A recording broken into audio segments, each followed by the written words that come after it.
Hello friends, KD commerce classes की video lecture series में आप सभी का स्वागत है। आज इस लेक्चर के अंदर हम बात करने वाले हैं कंसेप्ट ऑफ जॉब इवैल्यूएशन की। Job evaluation human resource management का एक बहुत ही इंपॉर्टेंट टॉपिक है और इस टॉपिक से most of the time exam के अंदर क्वेश्चन एराइज होते रहे हैं, चाहे वो यूजीसी नेट कॉमर्स के एग्ज़ाम हो, चाहे पीजीटी कॉमर्स के एग्ज़ाम हो, या यूपीएचएससी कॉमर्स का एग्ज़ाम हो, या टीजीटी का एग्ज़ाम हो। यानी कि कॉमर्स के फील्ड का अगर कोई भी कॉम्पिटिशन एग्ज़ाम होगा तो जो जॉब इवैल्यूएशन का कंसेप्ट है इसमें से मोस्टली क्वेश्चंस बनते हैं और एक बहुत ही इंपॉर्टेंट टॉपिक है। थोड़ा कंफ्यूजिंग भी है इस वजह से, क्योंकि 4 से 5 टॉपिक एचआरएम के एक दूसरे से बहुत कोरिलेटेड है, जैसे कि जॉब एनालिसिस हो गया, जॉब इवैल्यूएशन हो गया, जॉब डिस्क्रिप्शन हो गया, जॉब स्पेसिफिकेशन हो गया, जॉब इनलार्जमेंट हो गया, जॉब इनरिचमेंट हो गया। तो ये कुछ 5-6 ऐसे टॉपिक हैं जो एक दूसरे से बहुत हद तक मैच करते हैं, तो कभी कभी कन्फ्यूजन रहता है कि कौन सी तब टॉपिक का कंटेंट जो है वो पूछा जा रहा है। तो थोड़ा सा क्लियरिटी होना यहाँ पे बहुत ही इंपॉर्टेंट है। मैं कोशिश करूँगा कि इस लेक्चर के अंदर इससे जुड़ी हुई जितनी भी इंफॉर्मेशंस हैं, जो भी चीज़ें हैं, वो आप तक पहुँच पाएँ और एग्ज़ाम में ऐसी कोई गलती आपसे ना हो। तो चलिए स्टार्ट करते हैं इस लेक्चर को। देखिए, जॉब एनालिसिस के बारे में कहा गया है कि जॉब इवैल्यूएशन के बारे में बताया गया है कि job evaluation is the systematic process. Job evaluation क्या है? एक सिस्टमेटिक प्रोसेस है। किस चीज़ का सिस्टमेटिक प्रोसेस है? Of accessing the value of each job in relation to other job in the organisation. अब इसको आप देखिए, थ्योरेटिकली समझिए। एक ऑर्गेनाइजेशन के अंदर अलग अलग तरीके की जॉब होती हैं। एक ऑर्गेनाइजेशन के अंदर अलग अलग तरीके की जॉब होती हैं। जैसे कि एक ऑर्गेनाइजेशन के अंदर ऑफिसर रैंक के भी लोग होते हैं, ऑफिसर में भी टॉप क्लास के ऑफिसर, लोअर क्लास के ऑफिसर, फिर एग्जीक्यूटिव मतलब उसके थोड़ा सा नीचे आ जाते हैं आपके जो वर्किंग वाले लोग होते हैं, उसके भी नीचे लोग होते हैं, वर्किंग में भी अलग अलग तरीके के लोग होते हैं। यानी कि एक ऑर्गेनाइजेशन में कई तरीके की जो जॉब हायरार्की, उसमें कई तरीके के लोग काम करते हैं। तो ये जो जो जॉब इवैल्यूएशन है उसका काम क्या है? उसका काम क्या है कि ईच जॉब, जितनी भी जॉब हैं, उन सारी जॉब को अदर जॉब के कंपेयर में उनकी वैल्यू या उनकी वर्थ को पता लगाना कि इस जॉब की इस हायरार्की के अंदर क्या रैंक है, क्या वैल्यू है। इसको हम बोलते हैं job evaluation. I think cheese clear हो गई होगी। जॉब इवैल्यूएशन क्या है? जो हमारे ऑर्गेनाइजेशन के अंदर बहुत सारी जॉब हैं, उन सारी जॉब के बीच में क्या करना? उन सारी जॉब के बीच में हायरार्किकली उन सभी जॉब की रैंकिंग सेट करना कि किस जॉब की कितनी वर्थ है, किस जॉब की कितनी वैल्यू है। इसी को हम बोलते हैं जॉब इवैल्यूएशन। यानी it is intended to provide a rational order hierarchy of job. यानी ये क्या करता है? एक जॉब की हायरार्की सेट करता है based on their worth of the company by analysing the difficulty of work. अब किस जॉब की ज़्यादा वर्थ होगी, ये बात किस पर डिपेंड करेगी? ये बात डिपेंड करेगी डिफ़िकल्टी ऑफ वर्क। यानी कोई वर्क अगर डिफ़िकल्ट ज़्यादा है, ज़्यादा टेक्निकल वर्क है, ज़्यादा उसमें एनर्जी की आवश्यकता है, ज़्यादा मतलब मेहनत की आवश्यकता है, तो उसकी वर्थ ऑफ जॉब ज़्यादा हो जाएगी। जो बहुत आसान वर्क है, जैसे प्यून का काम हो गया, पानी मांगेगा फटाक से पानी दे दिया, फाइल मांगेगी फटाक से फाइल दे दिया, तो इसमें कोई टेक्निकली बहुत मेहनत नहीं है, तो ये कैसा है? इसकी वर्थ ऑफ जॉब कम है। तो दैट मीन्स कि जॉब एनालिसिस एक ऑर्गेनाइजेशन के अंदर जो वैरायटी ऑफ जॉब्स हैं, उन सभी की हायरार्की में वर्थ ऑफ जॉब के अकॉर्डिंग रैंकिंग सेट करना, इसी को बोलते हैं जॉब इवैल्यूएशन। आगे इसको देखेंगे हम लोग, यानी कि इसको थोड़ा सा और देखें हम लोग, दूसरे मतलब पैराग्राफ में पढ़ेंगे। ये नोट्स मैं आपको इसलिए प्रोवाइड कराऊंगा लास्ट में कि इससे क्या होगा कि कोई दिक्कत नहीं है कि आपको जो मैंने आपको चीज़ें बताई हैं उसमें अगर कोई दिक्कत रहेगी तो आप इस नोट्स के माध्यम से भी जाके ऐसे आप समझ सकते हैं। देखिए, job evaluation is the rating of job is an organisation. यानी जॉब इवैल्यूएशन क्या है? एक ऑर्गेनाइजेशन के अंदर जो जॉब है उनकी रेटिंग। मैं बार बार इसी बात फोकस कर रहा हूँ कि जो जॉब की हायरार्की है, उस हायरार्की में जो एक जॉब है उसकी रेटिंग क्या है, इसी को हम बोलते हैं job evaluation. So this is the process of establishing value और worth of job in job hierarchy. देखिए, फिर वही बात आ रही, जॉब हायरार्की में जो जॉब है उसकी रेटिंग क्या, रेटिंग कैसे डिसाइड होगी? वो वर्थ ऑफ जॉब के अकॉर्डिंग डिसाइड होगी। आई थिंक ये बात आपको समझ आ गई होगी कि जॉब इवैल्यूएशन एक्चुअली क्या होता है। अब हम लोग बढ़ेंगे किस पे? इसके कुछ मेन फीचर्स पे। यहाँ से कंसेप्ट की क्लैरिटी और मतलब बढ़ेगी। सबसे पहली चीज़, it attempt to access job not people. हम जॉब इवैल्यूएशन के अंदर एक जॉब की हायरार्की की बात करते हैं, जॉब की वर्थ की बात करते हैं, जॉब करने वाले आदमी की बात नहीं कर रहे हैं हम लोग। यहाँ पे वर्थ ऑफ जॉब की बात कर रहे हैं, जो पर्सन जॉब परफॉर्म कर रहा है उसकी बिल्कुल बात नहीं कर रहे हैं। Job evaluation is output provided by job analysis. Job analysis में हमने एक पार्टिकुलर जॉब को करने के लिए कौन कौन सी चीज़ों की रिक्वायरमेंट होती है इसकी बात करी थी। जॉब इवैल्यूएशन जो है उन्हीं का क्या है, आउटपुट है। अभी हमने कौन कौन सी क्वालिटीज़ चाहिए इसमें बता रहा है कि वो क्वालिटीज़ के आधार पर डिसाइड हो गया कि इस जॉब की वर्थ क्या होगी। तो दैट मीन्स कि जॉब इवैल्यूएशन आउटपुट प्रोड्यूस करता है। आउटपुट कौन सा, जो जॉब एनालिसिस के द्वारा इसे दिया गया था। यानी job evaluation does not design wage structure. Job evaluation से सैलरी नहीं डिसाइड होती। जॉब इवैल्यूएशन से ये पता चलता है कि ये जो जॉब है वो जॉब हायरार्की में किस रैंकिंग पे है, और रैंकिंग के आधार पे ही सैलरी वगैरह डिसाइड होती है। नेक्स्ट देखा जाए, job evaluation is not made by individual, rather it is done by the group of expert. अब कौन सी जॉब की ज़्यादा वैल्यू है, कौन सी जॉब की वैल्यू कम है, ये एक बंदा नहीं डिसाइड करता। ये ग्रुप ऑफ पीपल मिलकर डिसाइड करते हैं कि कौन सी जॉब की वर्थ ज़्यादा है और कौन सी जॉब की वर्थ कम है। आई थिंक ये बात क्लियर हो गई होगी।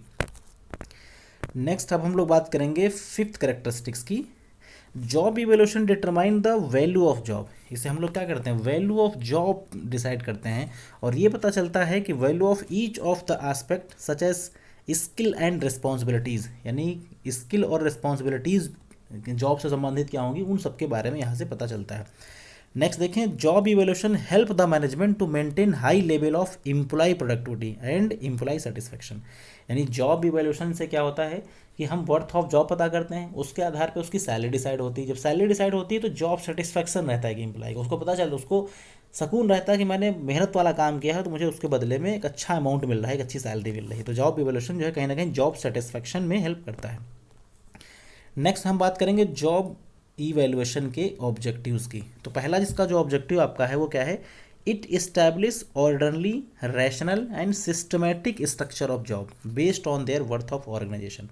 यानी जो ऑर्गेनाइजेशन के अंदर जॉब्स हैं उनका एक रैशनल और सिस्टमेटिक स्ट्रक्चर तैयार करना कि कौन सी जॉब किस स्ट्रक्चर के ऊपर या किस स्ट्रक्चर के नीचे आती है, ये इसका ऑब्जेक्टिव है।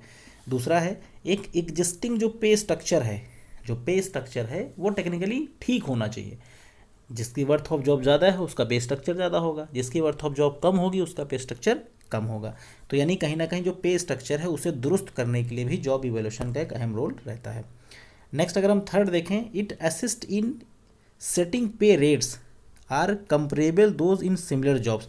कहा गया एक ऑर्गेनाइजेशन में जो अलग अलग जॉब्स हैं, जो सिमिलर जॉब्स हैं, सबके लिए पे सेट करना, पे रोल सेट करना कि किसको कितना पे होना है। तो ये वर्थ ऑफ जॉब के अकॉर्डिंग ही पे मतलब डिसाइड होता है। Provide a rational basis for negotiating पे रेट्स। कहा गया कि जो पे रेट्स होंगे उनके लिए आप निगोशिएट भी कर सकते हैं। अगर आपकी जो रैंकिंग है वो ज़्यादा है, आपकी वर्थ ऑफ जॉब ज़्यादा है, तो आप निगोशिएट कर सकते हैं, अपने एम्प्लॉयर से कह सकते हैं कि मेरी सैलरी जो है इम्प्रूव की जाए। नेक्स्ट हम लोग देखें कुछ और ऑब्जेक्टिव्स की बात कर लेंगे। अभी फिफ्थ ऑब्जेक्टिव देखेंगे, ensure fair and equitable compensation. इसकी हम लोग बात ही कर रहे थे कि जॉब इवैल्यूएशन से एक सही सैलरी मिलती है, सही सबको जो पेमेंट मिलेगा वो प्रॉपर और सही पेमेंट मिलेगा। नेक्स्ट है टू इंश्योर इक्विटी इन पे for job for similar skills effort and responsibility for working condition. कहा गया अलग अलग वर्किंग कंडीशंस के लिए अलग अलग तरीके की मतलब सैलरीज होंगी, पे होंगी, तो उससे किसी को दिक्कत नहीं आएगी। Framework for procedure to determine grade level. यानी कि जो ग्रेड लेवल है, जो सैलरी का ग्रेड है, वो वर्थ ऑफ जॉब के अकॉर्डिंग डिसाइड होगा, तो किसी को कोई आपत्ति नहीं होगी इसमें। नेक्स्ट अगर आप देखें, to identify the ladder of progression future moment in all employees.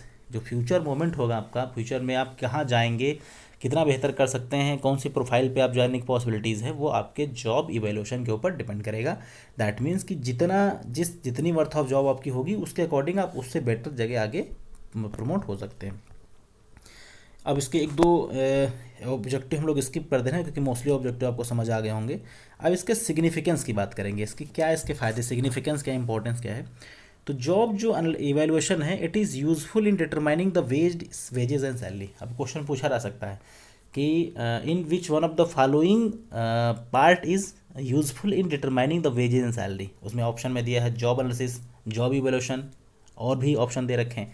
तो जो जॉब इवैल्यूएशन है वो वेजेस एंड सैलरी डिसाइड करने में हेल्प करता है। दूसरा, maintaining harmony between union and management. Union और मैनेजमेंट के अंदर एक बेटर रिलेशन बने रहेंगे। कैसे बने रहेंगे, क्योंकि जॉब इवैल्यूएशन के आधार पे आपने क्या किया, वर्थ ऑफ जॉब डिसाइड किया, तो किसी तरीके की कोई मिसअंडरस्टैंडिंग नहीं होगी, किसी तरीके की कोई दिक्कत नहीं आएगी, आप प्रॉपर तरीके की सैलरी वगैरह डिसाइड कर सकते हैं, रिलेशनशिप आपस में बेटर बने रहेंगे। Standardise wages determination process. जो वेजेस को डिटरमाइन करने का प्रोसेस है वो स्टैंडर्डाइज होगा। मतलब किसी बंदे की सैलरी ज़्यादा है तो हवा में सैलरी ज़्यादा नहीं है, उसकी वर्थ ऑफ जॉब ज़्यादा है, दैट मीन्स उसकी सैलरी जो है वो ज़्यादा है। Compensating the employees as per requirement of the job, कहा गया कि जॉब की जो रिक्वायरमेंट होंगी उनके हिसाब से कंपनसेशन मिलेगा, उनके हिसाब से सैलरीज मिलेंगी आपको, पेमेंट ऑफ वेजेस उसी हिसाब से होगा। नेक्स्ट है minimising the cost of recruitment. देखिए जॉब इवेल्यूशन का रिक्रूटमेंट कॉस्ट से क्या मतलब है। जॉब इवेल्यूशन से क्या होता है कि आप वर्थ ऑफ जॉब को डिसाइड कर रहे हैं। अब जिसकी वर्थ ऑफ जॉब ज़्यादा होगी उसी हिसाब से रिक्रूटमेंट प्रोसेस। अब जैसे एक आईएएस जो है उसकी सबसे ज़्यादा वर्थ ऑफ जॉब है तो उसका रिक्रूटमेंट प्रोसेस भी कॉम्प्लिकेटेड है। लेकिन अगर हम लोग किसी चपरासी की बात करें तो वर्थ ऑफ जॉब बहुत कम है, उसको हम कहीं से भी किसी भी जगह से चपरासी का रिक्रूटमेंट कर सकते हैं। तो ये इसके कुछ इंपॉर्टेंस सिग्निफिकेंस थे। अब हम लोग देखेंगे इसके एडवांटेजेस। तो इसका पहला एडवांटेज क्या है, reduction in equality in salary structure, यानी कि जो इनइक्वालिटी थी सैलरी स्ट्रक्चर के अंदर वो यहाँ से ख़त्म हो सकती है। जो बंदा बेटर वर्थ ऑफ जॉब पे काम कर रहा है उसकी अलग सैलरी होगी, जो कम वर्थ ऑफ जॉब पे काम करेगा उसकी सैलरी कम होगी। नेक्स्ट क्या है आपका स्पेशलाइजेशन।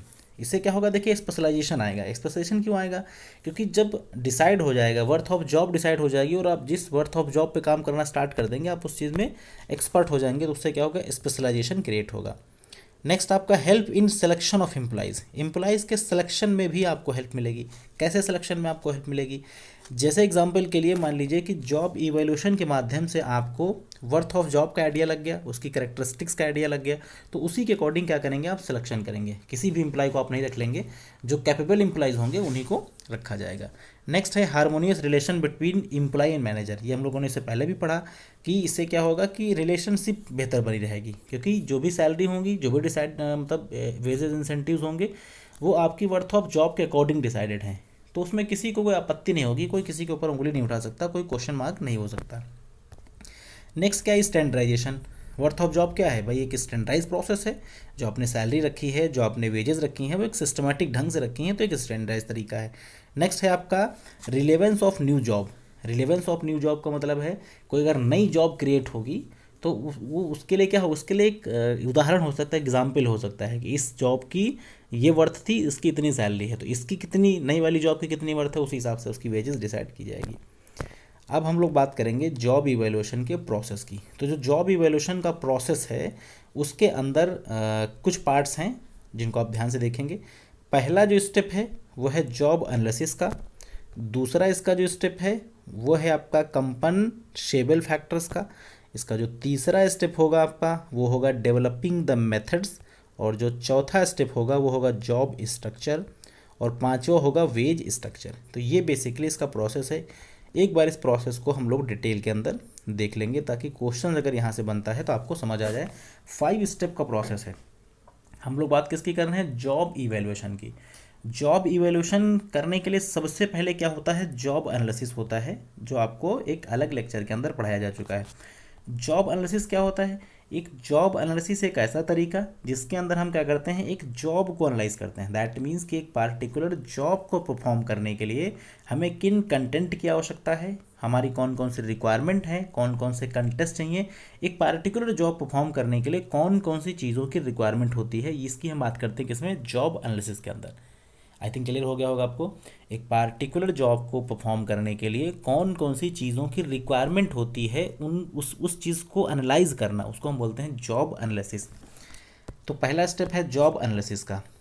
दूसरा जो स्टेप है कंपनसेबल फैक्टर। कंपनसेबल फैक्टर का मतलब है कि जो बंदा जॉब करेगा उस बंदे को हम कितना पे करेंगे, यानी हम जो पे करेंगे वो कितना पे करेंगे। तो ये पे हम कैसे डिसाइड करते हैं, ये वर्थ ऑफ जॉब के अकॉर्डिंग हम लोग क्या करते हैं, उसकी वर्थ ऑफ जॉब को पता लगाने की कोशिश करते हैं और उसके अकॉर्डिंग हम लोग पे करते हैं। अगर हायर लेवल की जॉब होगी तो ज़्यादा पेमेंट होगा, लोअर लेवल की जॉब होगी तो कम पेमेंट होगा। नेक्स्ट हम देखें जो कंपनसेबल फैक्टर्स होते हैं, भाई किस बंदे को कितना पेमेंट करना है, ये बात किस पर डिपेंड करेगी, ये बात डिपेंड करेगी उसके एक्सपीरियंस लेवल के ऊपर, उसके एजुकेशनल क्वालिफिकेशंस के ऊपर। भाई आप किसको कितना पेमेंट करने वाले हो ये बात कैसे पता चलेगी, भाई अगर आपका ज़्यादा एक्सपीरियंस है तो ऑब्वियसली ज़्यादा सैलरी होनी चाहिए, कम एक्सपीरियंस होगा तो कम सैलरी होगी, फ्रेशर होंगे तो बिल्कुल कम पैसा होगा। वर्किंग कंडीशन क्या है, आप किन वर्किंग कंडीशन में काम कर रहे हैं, और कॉन्फिडेंशियल डेटा क्या है? कॉन्फिडेंशियल डेटा का मतलब है कि आप मतलब कितना ईमानदारी से काम करते हैं और कितनी आपकी जो मतलब इससे पहले का जो पास्ट एक्सपीरियंस है वो कैसा रहा। नेक्स्ट है एरर और मिस्टेक्स वगैरह तो आप कितनी करते हैं। ड्यूटीज़ कितनी कॉम्प्लिकेटेड हैं, रिस्पॉन्सिबिलिटीज़ क्या है, मेंटल एंड फिजिकल डिमांड क्या है। इन सब चीज़ों के आधार पे क्या होता है, आपकी जॉब, आपकी जो सैलरी है, आपकी जो वेजेस है वो डिसाइड होती है। अब हम लोग यहाँ पर बात करने वाले हैं थर्ड स्टेप की, डेवलपिंग मेथड। तीसरे स्टेप में क्या करेंगे, मेथड डेवलप करेंगे। पहले स्टेप में हमने क्या किया, जॉब एनालिसिस किया। दूसरे में हमने क्या किया, कंपनसेशन फैक्टर देखे, कंपनसेशन वाले फैक्टर देखे। तीसरे पे हम क्या करेंगे, मेथड डेवलप करेंगे, यानी जॉब इवैल्यूएशन करने के लिए हमें कौन सा मेथड लेना है। तो इसके कई मेथड्स हैं, अभी हम लोग आगे मैं इसी लेक्चर के अंदर मेथड्स को भी क्लियर करेंगे आगे। जो चौथा आपका स्टेप है, चौथा स्टेप है जॉब स्ट्रक्चर। हम देखेंगे कि जो आपकी जॉब है वो स्ट्रक्चर के अंदर किस लेवल पे आती है। तो हम क्या करेंगे, जॉब स्ट्रक्चर डेवलप करेंगे, यानी जॉब की कैटेगरी डेवलप करेंगे, लेवल जिसे आप कह सकते हैं, first level, second level, third level, तो वो डिसाइड करेंगे। और लास्ट में क्या होगा, वेज स्ट्रक्चर। तो आपके लेवल के अकॉर्डिंग, जॉब के लेवल के अकॉर्डिंग आपका वेज स्ट्रक्चर यानी सैलरी स्ट्रक्चर जो होगा वो डिसाइड कर दिया जाएगा। तो ये प्रोसेस था, 5 स्टेप थे। पहले स्टेप में कौन था, जॉब एनालिसिस। दूसरे नंबर पे कौन था, कंपनसेबल फैक्टर। तीसरे नंबर पे आपका कौन सा था, जो आपका जॉब का मतलब जो भी आप मेथड इस्तेमाल करेंगे। फिर उसके बाद क्या होगा, जॉब स्ट्रक्चर, फिर क्या होगा, वेज स्ट्रक्चर। तो ये आई थिंक आपको क्लियर हो गया होगा। अब हम बात करेंगे यहाँ पे मेथड्स की। तो इसके 4 मेथड यहाँ पे डिस्कस किए गए हैं। 2 होते हैं क्वालिटेटिव मेथड, 2 होते हैं क्वांटिटेटिव मेथड। ये एग्जाम के अंदर पूछा गया है, इसलिए इस पर ध्यान से आप इसको समझेंगे। दोनों क्वेश्चन डायरेक्ट आ सकते हैं। पूछा जाएगा कि जो मेथड ऑफ जॉब इवेल्यूशन होते हैं, इसमें से कोई एक दिया होगा, पूछा जाएगा ये कौन सा है, क्वालिटेटिव है, क्वांटिटेटिव है। तो आपको ध्यान रखना है, 2 होते हैं क्वालिटेटिव और 2 होते हैं क्वांटिटेटिव। क्वालिटेटिव के अंदर एक होता है रैंकिंग, एक होता है जॉब क्लासिफिकेशन और ग्रेडिंग। रैंकिंग, जॉब क्लासिफिकेशन और ग्रेडिंग। और क्वांटिटेटिव के अंदर होता है factor comparison and point rating. थोड़ा सा इनको डिटेल में देखेंगे तो ये चीज़ें क्लियर और बेहतर होंगी। चलिए, तो सबसे पहले अब हम देख रहे हैं कि इसके रैंकिंग मेथड की। रैंकिंग मेथड क्या बताता है, in the ranking method of job evaluation whole job is compared with other, rank is provided on the basis of comparison. हम दूसरी जॉब के साथ क्या करते हैं, कंपेयर करते हैं। कंपेयर करके हम एक जॉब की रैंक डिसाइड करते हैं। तो जो रैंक डिसाइड की जाती है उसी को बोलते हैं रैंकिंग मेथड। अब जो रैंक डिसाइड होती है वो किन किन चीज़ों के आधार पर डिसाइड होती है, देखिए, on the basis of job analysis each member of the job evaluation committee rank the job independently. यानी कि जो भी रैंक होगी वो इंडिपेंडेंटली जो रैंक होगी उसको डिसाइड किया जाएगा कि भाई इस जॉब को करने के लिए इतनी इतनी चीज़ों की आवश्यकता है। दैट मीन्स कि ये जॉब अच्छी है, ये मतलब अच्छे लेवल की है। इस जॉब को करने के लिए कम चीज़ों की रिक्वायरमेंट है तो इसका लेवल कम होगा। ये मतलब इससे बेसिकली रैंक डिसाइड होती है। नेक्स्ट है, in order to increase the reliability of ranking this exercise undertaken twice और थ्रीज बाय द मेंबर। जो मेंबर होंगे उन लोगों से हम लोग क्या करेंगे, रैंकिंग कई बार करवा लेंगे, कई बार करवाएंगे, क्योंकि गलतियां कम हो। रैंक डिसाइड करना थोड़ा सा कॉम्प्लिकेटेड हो सकता है, तो इसलिए हम क्या करेंगे, गलती कम हो इसलिए 2 या 3 बार हम लोग रैंक डिसाइड करवाते हैं। नेक्स्ट कहा गया कि जो रैंक होती है आपकी वो बेसिकली म्यूचुअल कंसल्टेशन पे, जो भी मेंबर्स हैं सब आपस में सलाह बना के डिसाइड करते हैं कि इस जॉब की ये रैंक हो सकती है। तो ये इसके कुछ बेसिकली तरीके थे। यहाँ पे हमने इनके मेरिट और डिमेरिट भी दिए हैं। इनका आप स्क्रीनशॉट लेके इनको पढ़ सकते हैं, क्योंकि मेरिट डिमेरिट से डायरेक्टली क्वेश्चंस नहीं आते हैं, बट नोट्स में हमने इसको कंसीडर किया हुआ है। तो इनका स्क्रीनशॉट ले लेते हैं और हम लोग अब यहाँ पर देखेंगे कि इसकी ग्रेड मेथड की बात करेंगे, ग्रेडिंग मेथड की। ग्रेडिंग समझिए क्या होता है, grading method also known as job classification method. हम क्या करते हैं, यहाँ पे जॉब की ग्रेड डिसाइड करते हैं। दैट मीन्स कि हम करते हैं जॉब का क्लासिफिकेशन करते हैं। Establish various grade of different category of job. हम लोग क्या करते हैं, एक जॉब की अलग अलग ग्रेड बना लेते हैं। जैसे कि एक होता अनस्किल्ड जॉब, एक होता सेमी स्किल्ड जॉब, एक होता स्किल्ड जॉब, एक होता हाईली स्किल्ड जॉब। तो एक ऑर्गेनाइजेशन में अलग अलग तरीके की ग्रेड हैं। अब जो हाईली स्किल्ड जॉब होंगी वो क्या होगी, उसकी वर्थ ऑफ जॉब सबसे ज़्यादा होगी, इसकी वेजेस सबसे ज़्यादा होगी।